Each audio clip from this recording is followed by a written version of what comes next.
Imagina que construyes una casa con tu propia sangre, que durante 17 años peleas contra tormentas y fieras para mantener sus paredes en pie, y que un día el hombre que juró protegerla, el padre de esa casa, decide que no somos lo suficientemente fuertes para vivir solos.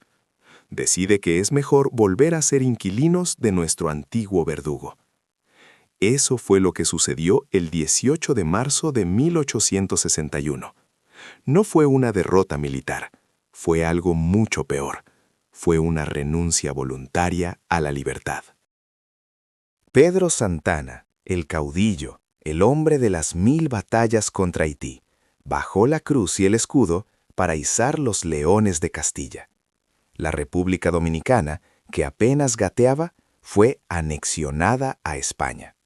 Para muchos fue el fin de un sueño. Para otros fue el inicio de la gesta más grande, sangrienta y transformadora de nuestra historia: la Guerra de la Restauración. Hoy, en Relato y Reflexiones, no solo vamos a contar los hechos, vamos a intentar entender por qué un pueblo decidió prenderle fuego a sus propias ciudades antes que volver a ser una colonia.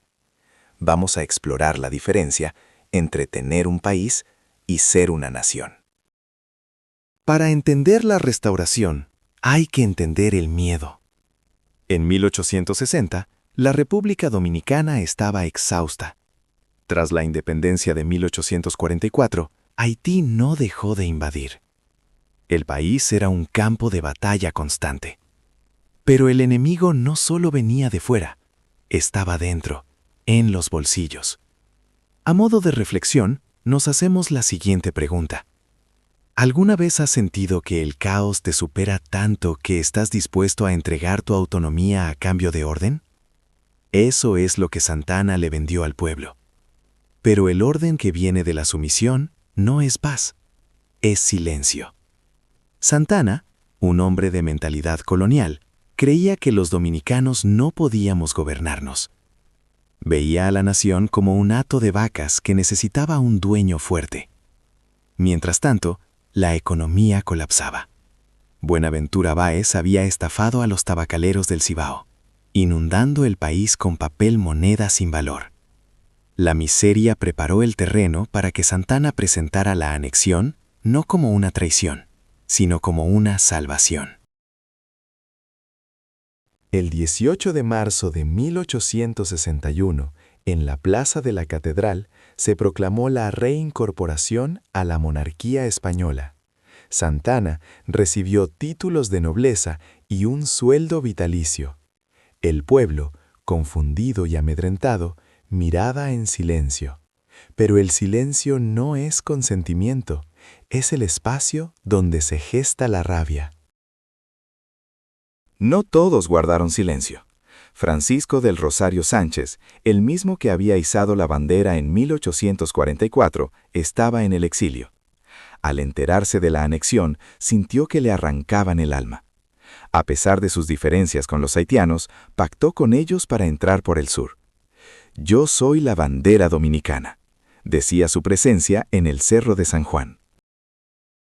Sánchez fue capturado y fusilado en el cercado. Santana pensó que matando al símbolo mataría la idea. Qué poco entendía de la psicología del mártir. El sacrificio de Sánchez fue el primer fósforo encendido. Luego vino José Contreras en Moca, un campesino que se levantó en armas solo para ser aplastado. España empezó a gobernar con mano de hierro. Trajeron burócratas de Cuba y Puerto Rico que despreciaban a los mulatos dominicanos. Subieron los impuestos, prohibieron las logias masónicas y trataron de imponer un catolicismo rígido que chocaba con las costumbres locales. Aquí hay una lección fundamental. Puedes ocupar un territorio con soldados, pero no puedes ocupar una cultura con reglamentos. El desprecio del dominador es el combustible más potente para la rebelión del dominado. Los españoles cometieron el error de creer que estaban recuperando una colonia mansa, cuando en realidad habían despertado a un gigante herido. Pasaron 2 años de humillación. El 16 de agosto de 1863, Un pequeño grupo de patriotas, liderados por Santiago Rodríguez, Benito Munción y José Cabrera, cruzó la frontera norte. En el cerro de Capotillo, izaron el lienzo tricolor. Eran solo 14. 14 hombres contra el ejército más poderoso de la época, el imperio donde nunca se ponía el sol. Parece una locura, ¿verdad? Pero la historia no la escriben los cuerdos, la escriben los desesperados que tienen razón. Septiembre de 1863. Santiago de los Caballeros se convirtió en el epicentro del conflicto.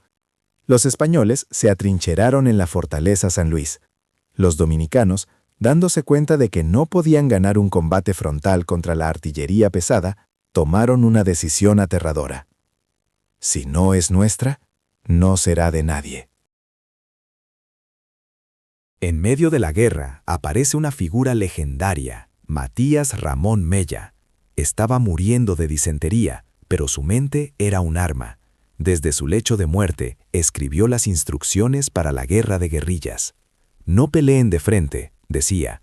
Ataquen por los flancos. No dejen que el enemigo duerma. Usen el terreno, usen el hambre, usen el clima. Y así entró en combate el aliado más temido por España, el general Clima y el coronel Fiebre Amarilla. Los españoles, con sus uniformes de lana pesada, morían por miles, no por balas, sino por el vómito negro.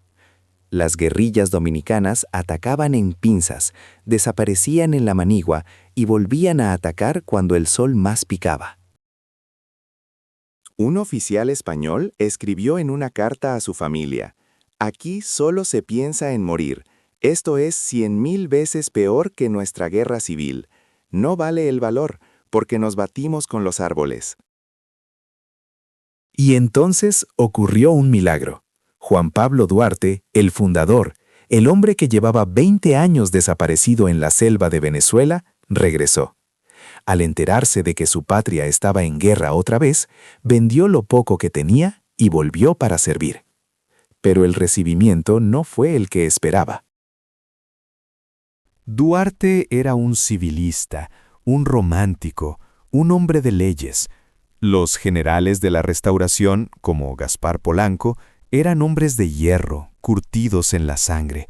Vieron en Duarte a una amenaza para su poder, o simplemente a un anciano que ya no encajaba en este mundo de fuego. Esta es la tragedia de los fundadores. A veces, la revolución que inicias crece tanto que ya no te reconoce. Duarte fue enviado nuevamente al exilio con una misión diplomática que era en realidad una expulsión elegante. Murió lejos de la tierra que inventó, una lección amarga sobre la política y la gratitud. Para 1864, España se dio cuenta de que Santo Domingo era un pozo sin fondo. Habían enviado a sus mejores hombres y solo estaban cosechando ataúdes y deudas. En las Cortes de España, la oposición gritaba: ¿para qué queremos esa isla que solo nos da gastos y deshonra? Santana, el arquitecto de este desastre, murió en junio de 1864. Algunos dicen que de pena, otros que fue envenenado. Con él murió la última esperanza de la anexión. El 10 de julio de 1865, las últimas tropas españolas abandonaron la isla. No hubo una capitulación formal de victoria militar aplastante, sino un reconocimiento del fracaso imperial. España se retiró y dejó atrás un país en ruinas, pero libre. A menudo celebramos el 27 de febrero como nuestro Día de Independencia, y es correcto. Pero el 16 de agosto es cuando demostramos que esa independencia no fue un accidente de la suerte, sino una voluntad inquebrantable. En 1844 nos separamos de Haití.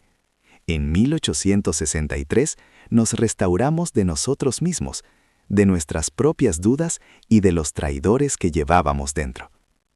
Como reflexión final, la guerra de la Restauración nos deja una pregunta que sigue vigente hoy. ¿Qué estamos dispuestos a sacrificar por nuestra soberanía?